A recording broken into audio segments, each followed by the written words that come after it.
Rose Kennedy spent 50 years building the perfect model of a Kennedy wife.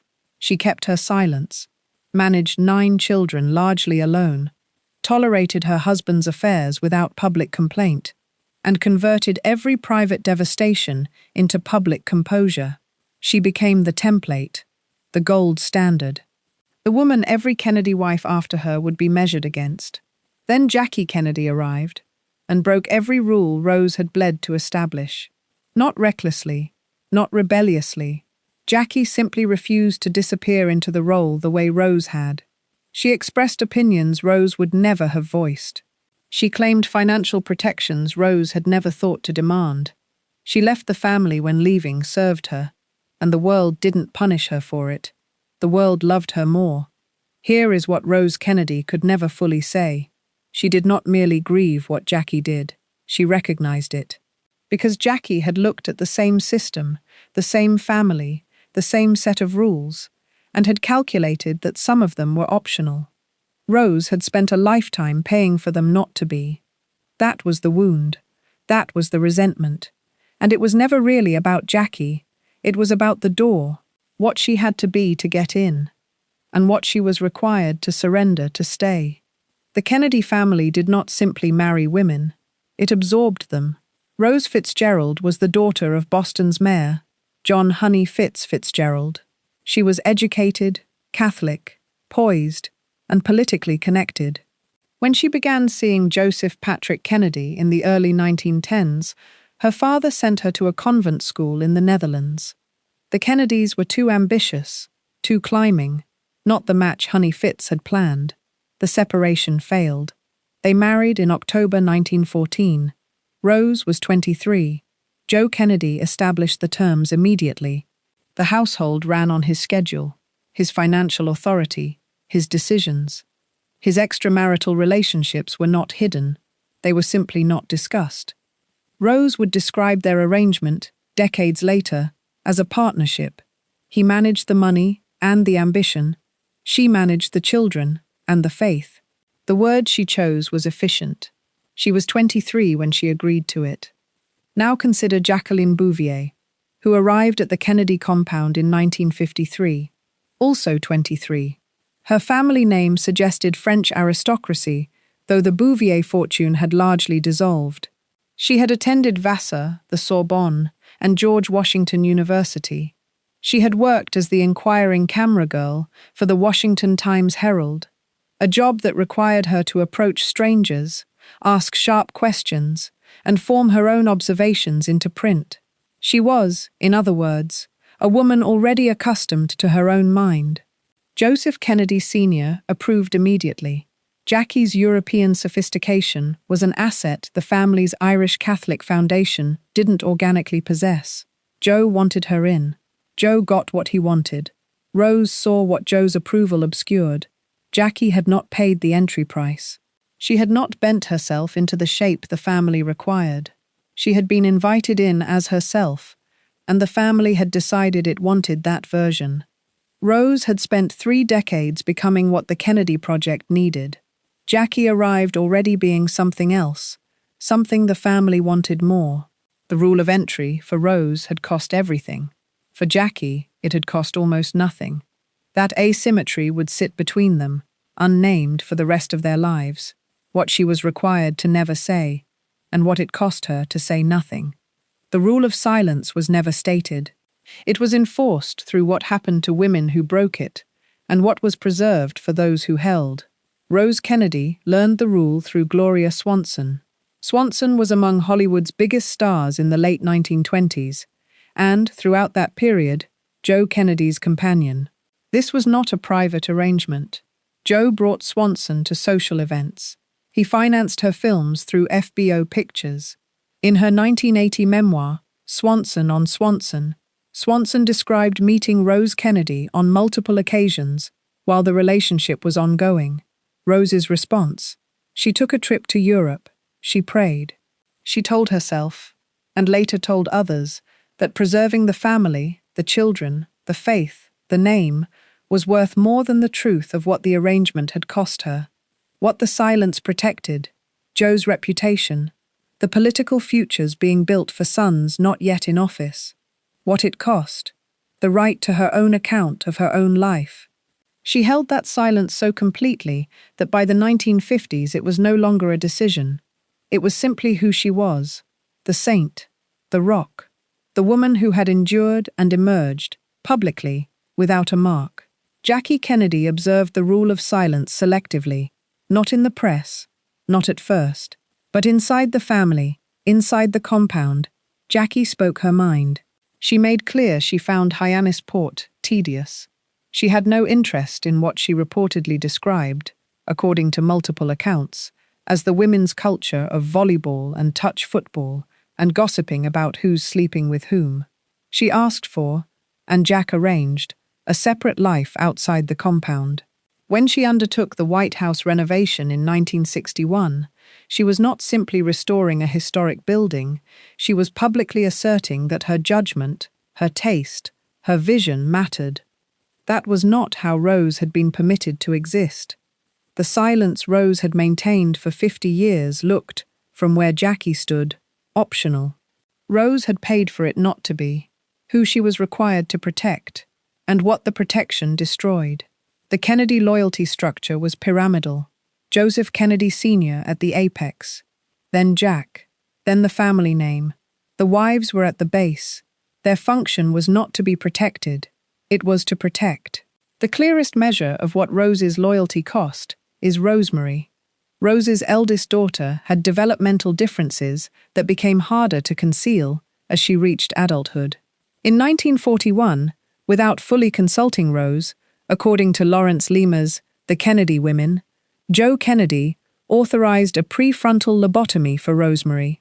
The procedure went catastrophically wrong. The Rosemary who had danced and written letters was gone. She was placed at the St. Coletta School in Jefferson, Wisconsin, and would remain institutionalized for the rest of her life. The family did not publicly acknowledge what had happened. For years, Rosemary was described only vaguely. The word lobotomy did not enter the Kennedy public accounting until decades later. Rose's loyalty to that omission was absolute. Whatever she recorded in her diaries, she kept it there. She remained loyal to the version of events the family required. Jackie performed the required loyalty too. She appeared at events, stood beside Jack for press photographs, maintained the image of a functioning Kennedy marriage, even as the private reality bore considerable resemblance to Joe and Rose's arrangement 30 years earlier. But Jackie's loyalty had a terminus Rose's never did. When she wanted to retreat to the Virginia estate at Glen Ora, she went. When she spent weeks after losing her infant son Patrick on Aristotle Onassis's yacht in the summer of 1963, she went. When, in October 1968, she married Onassis, she went. Rose could not publicly condemn the marriage. She was too strategic. But accounts recorded in Ralph Martin's biography describe a woman who could not comprehend the underlying principle, not Onassis specifically, but the logic, that Jackie had decided her own continuation superseded the family's requirements. Rose had never made that decision. She had chosen, again and again, in the opposite direction. Jackie left, and in leaving, she retroactively exposed the choice Rose had made, the choice that had looked like strength, and in Jackie's shadow began to resemble something harder to name. What she had to look like, and what the performance hid. The Kennedy Image Project was not vanity. It was infrastructure. Rose was its original face.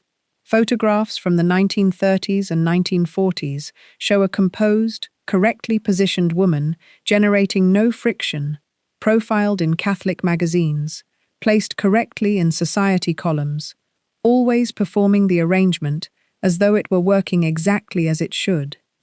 The performance required her to look, at all times, like a woman who had received exactly what she deserved. Then Jackie became the face of the family. What Jackie produced in front of cameras was entirely different. She was not performing contentment. She was projecting interiority, a suggestion that a private self existed behind the public one, and that the private self was worth knowing.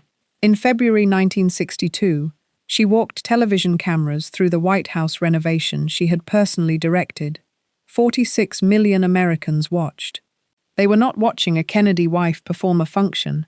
They were watching a particular woman with specific knowledge and singular taste show them something she had built.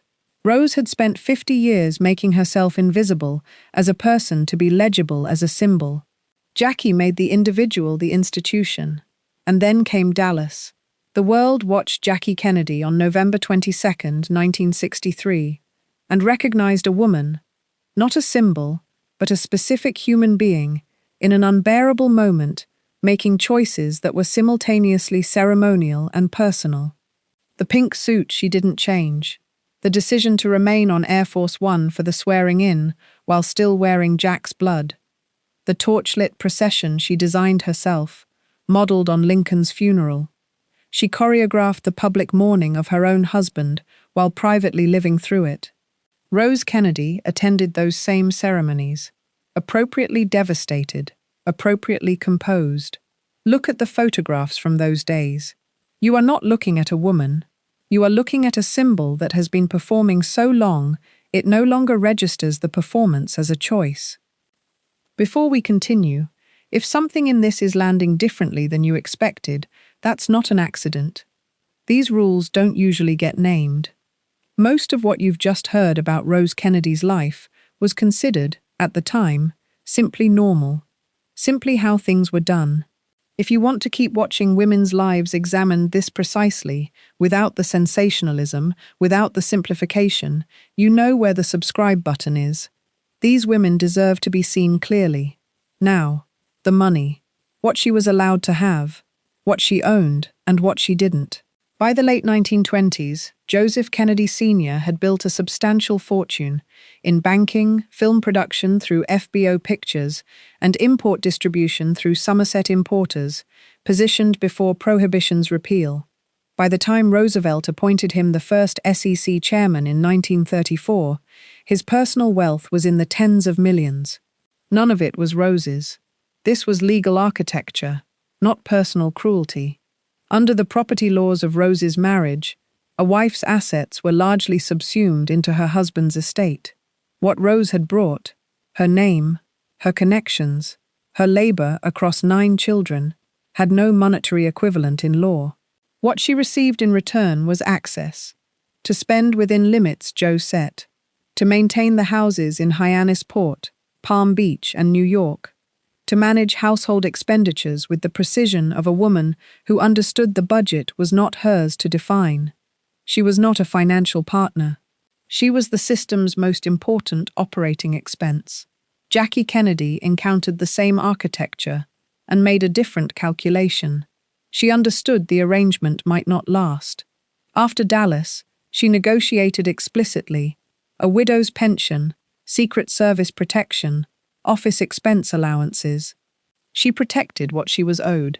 When she married Onassis in 1968, the financial terms were written and signed in advance. When Onassis died in 1975, and his will directed the bulk of his estate to his daughter Christina, Jackie contested it.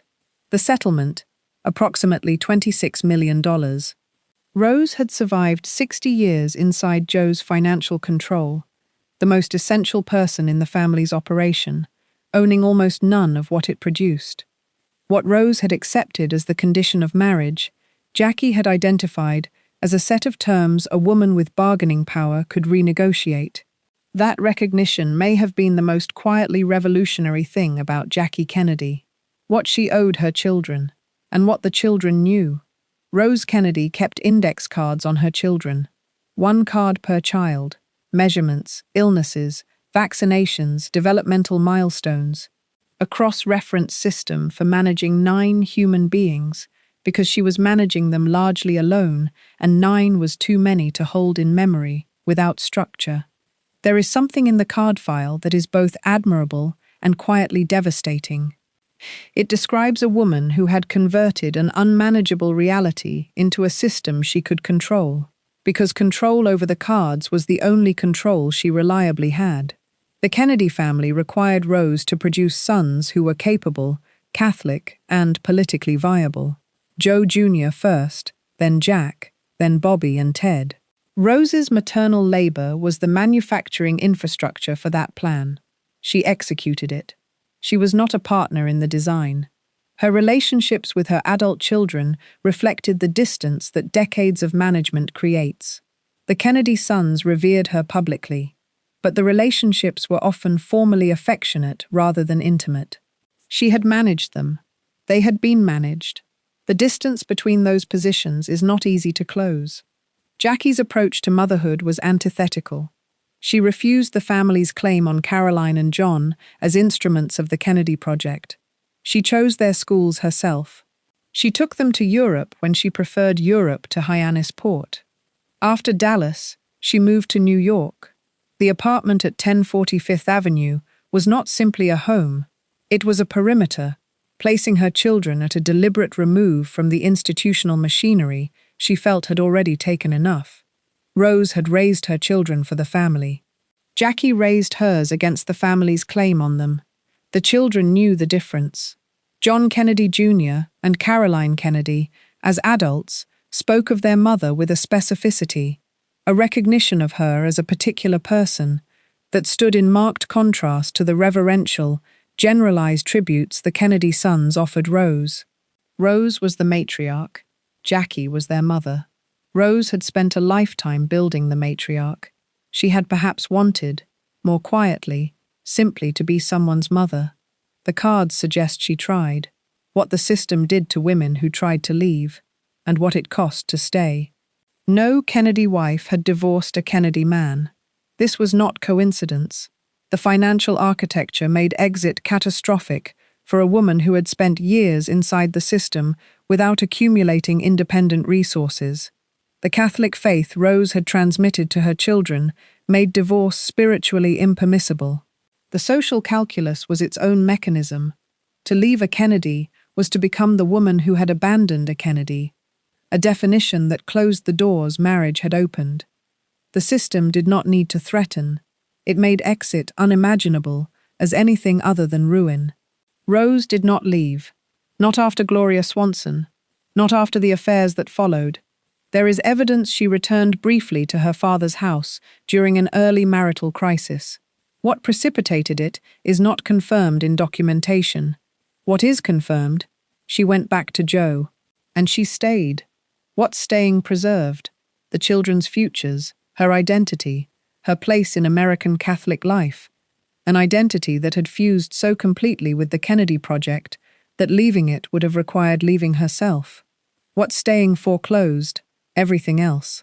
Jackie exited differently, not in a single break, but in a sequence that moved her progressively further from the family's control. First, the 1963 trip to Greece on Onassis's yacht, weeks after losing her infant son Patrick. The press objected. The Kennedy White House pushed back. She went anyway. Second, the move to New York in 1964, a geographical statement that placed her outside the family's orbit. Third and final, the marriage to Aristotle Onassis in October 1968 on the Greek island of Skorpios. Onassis was not Catholic. He had been divorced. He brought his own wealth, his own world, and he could not be absorbed into the Kennedy orbit. He removed Jackie from it entirely. Rose made no public condemnation. She was too careful. But what she communicated to intimates, recorded in Ralph Martin's biography, was specific. Rose could not understand how Jackie had decided her own continuation mattered more than what the family's story required. Rose understood the logic. She had seen the same calculation available to her decades earlier. She had chosen differently, had called that choice loyalty, faith, strength. Jackie had chosen herself, and the world had not punished her. That was what Rose could not forgive. Not the choice, the fact that the choice was survivable. The one rule that made survival impossible. The rule that broke Rose Kennedy was not one she had failed to follow. She had followed every rule: silence, loyalty, appearance, financial dependence, maternal production. She had followed them so faithfully that she had become the rules, the template, the proof that the system could produce a woman who endured everything and broke under nothing. The rule that broke her was simpler and crueler than any of the others. It was the rule that said, the following was enough. Rose Kennedy outlived 4 of her 9 children. Joe Jr., killed over the English Channel in 1944. Kathleen, killed in a plane crash in France in 1948. Jack, assassinated in Dallas in 1963. Bobby, assassinated in Los Angeles in 1968. She watched 2 sons buried as heads of state. She survived Joe's stroke in 1961, then spent 8 more years as he sat silent and diminished, the man who had organized her entire existence, now unable to speak coherently. Joe died in 1969. She outlived him by 26 years. Her final decade was lived at the compound in Hyannis Port, impaired by a stroke in 1984. She had been the organizational center of a dynasty that now managed itself around her, the woman who built it having become, in her incapacity, its most poignant exhibit. She died in January 1995. She was 104 years old. The system asked her to believe that was enough, to accept that what she had given, the silence, the loyalty, the swallowed grief over Rosemary, the decades of converting private devastation into public grace, had been adequate return for a life. Jackie Kennedy's existence made that accounting impossible. Because Jackie had looked at the same system and negotiated, she had followed the rules that cost her little and abandoned the ones that cost her most. She had left. She had married again for her own reasons. She had worked, in her later years, as an editor at Doubleday, an occupation so remote from the role of Kennedy wife that it seems almost deliberate. She had been, in the end, recognizably herself, and the system had not destroyed her. Jackie died in May 1994, 8 months before Rose. Rose outlived her. Consider what that meant. Rose spent the final months of her life as the woman who had outlasted Jackie Kennedy, the woman who had refused the rules Rose had written.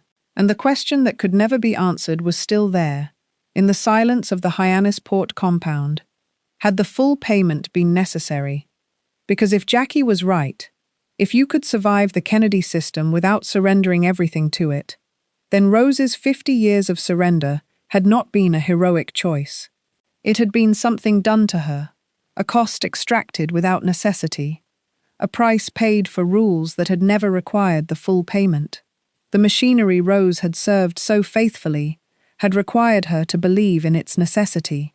Jackie's survival challenged the necessity, and that challenge arrived too late, and too publicly, for Rose to answer it. Here is what I need to say before this ends. Rose Kennedy was not a saint. She was not weak. She surveyed a system that offered her very few good options and made calculations about what survival required. Calculations that were, given what she knew at the time, defensible. She built something of extraordinary consequence. That is not nothing. And Jackie Kennedy was not heroic. She had advantages Rose didn't. A shifting era, a father-in-law who valued her unconventionally, a generation's worth of slowly opening doors. She made choices that hurt people. She also made choices that preserved herself. What I keep returning to, Rose Kennedy spent a century on Earth. She was intelligent, disciplined. She had more organizational capacity than most people who run institutions. And we do not fully know what she wanted, what she might have built if the system had not required her to build something else. That is not a personal tragedy. That is what a system looks like when it works exactly as designed. It didn't disappear when these women died. It adapted. It found quieter language. It learned to call silence grace, loyalty love, financial dependence security, self-erasure devotion. You recognize the machinery when you finally see it named. The Kennedy dynasty required wives who would build the family without costing it. Silence about what happened privately. Loyalty to the public image. The performance of contentment. Financial dependence. Maternal labor directed at the dynasty's ambitions rather than the children's individual lives. Rose Kennedy followed every rule. She did this so completely that she became the rule. Jackie Kennedy violated the one that mattered most. She remained, visibly and persistently, herself. Rose had built the cage so expertly and inhabited it so long that she had ceased to experience it as a cage. Jackie walked through a door in it and kept going. The resentment was never really about Jackie, it was about the door, and what it meant, for Rose, in the final accounting of her life, that the door had been there all along.